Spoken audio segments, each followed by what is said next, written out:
One of the things that Jesus reminds us of very often in the Bible is that one day he's coming back again. And what he encourages us to do is to be ready for that day. Now, he doesn't tell us when he's coming back. And the reason he doesn't tell us is because he wants us to be constantly ready. He doesn't want us to think, oh, he's not coming back, so I can just do what I want.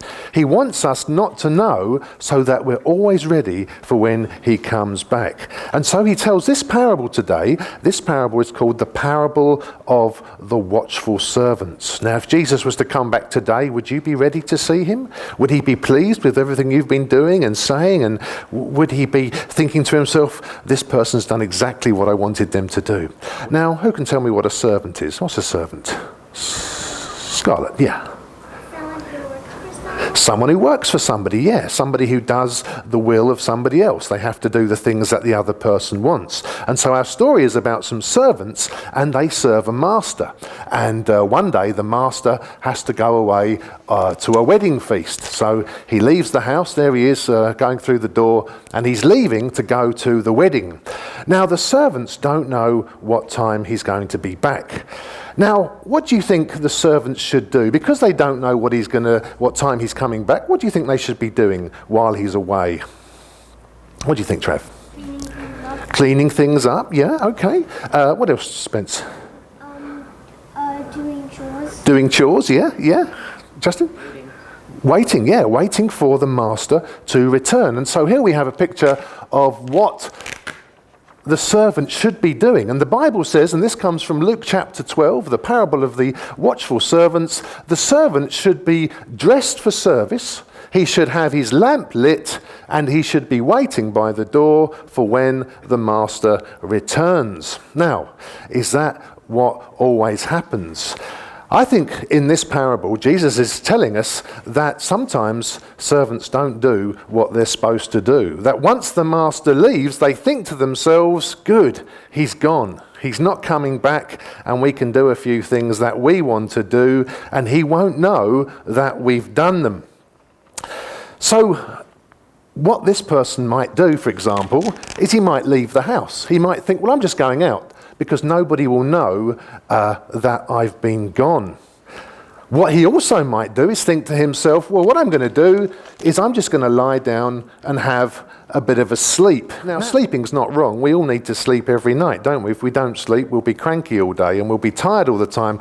But what we need to remember is that we shouldn't be sleeping when we're supposed to be on duty. And so what this servant thinks to himself is, I'll have a quick sleep because the master won't know that I'm sleeping. What's the danger of being asleep when you're supposed to be on duty? Other people could come in. What might they do if they come in? Steal things. Good answer. Okay, so while this man's asleep, we've got someone who's going to pop his hand through here, and he's grabbed hold of that thing, and he's gone away with it.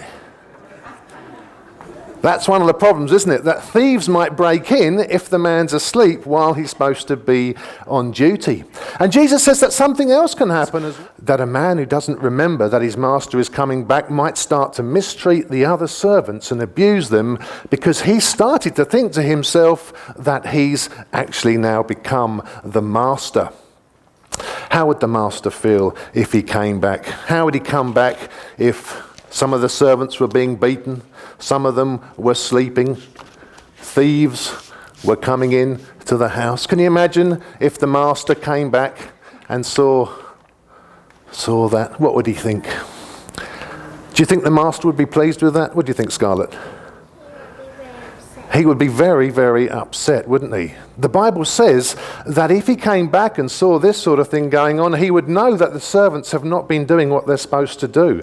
And the Bible says that he will punish them very, very severely. No, they're not supposed to have been doing all these things.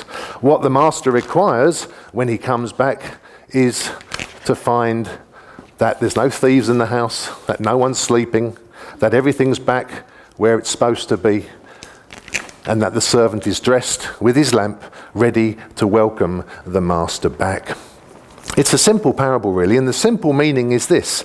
The meaning is that Jesus is the master and we are the servants, and he has left us in charge. He has said, I'm giving you the things to do, and what you're supposed to do is do the things that I've instructed you to do. But I will come back one day, and when I come back, I want to find that you're doing the right things. You know, in the parable, it says that when the master comes back and he finds the servant doing what he wants, he dresses himself for service and he serves all of the servants. The Bible says, blessed are those servants whom the master finds awake when he comes. Truly I say to you, he will dress himself for service and have them recline at the table, and he will come and serve them. Amazing, isn't it? But the Bible also reminds us this. The parable in Luke 12 says, but know this, that if the master of the house had known at what hour the thief was coming, he would not have left his house to be broken into. You also must be ready, for the Son of Man is coming at an hour you do not expect. Jesus will reward those who are doing what they're supposed to do. He will punish those who have taken their eyes off the fact that he's coming back, who have thought to themselves, you know, we can take a risk. Because we don't really know when he's coming back, we can take the risk that hopefully we'll be ready at the moment when he does come back. But Jesus says, don't take that risk. Be ready all the time, so that whatever time he comes, whether it's day or night, we are ready to receive him.